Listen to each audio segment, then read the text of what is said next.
उजव्या हाताने पायाचे पंजे पकडा, डाव्या हाताने मनगट त्याला रोटेट करा आणि हा पाय सरळ ठेवा.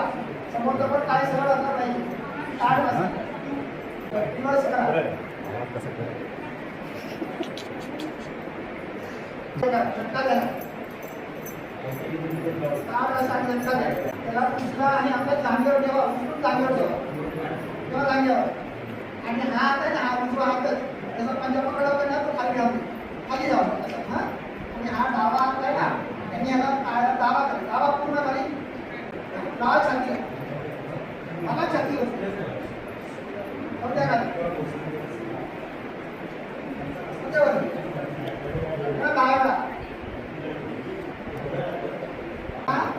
पायाला जास्त ठेवा, ठेवा बॅक साईडला थोडा दाबा. लहान बाळाला जसं आपण हे करतो त्याप्रमाणे दुसरा पाय दुसरा घ्या, डाव्या हाताने यायचं पंजे पण काढा ना, उजव्या हाताने पण ताठ बसा, पाय सरळ ठेवा, रोटेट करा.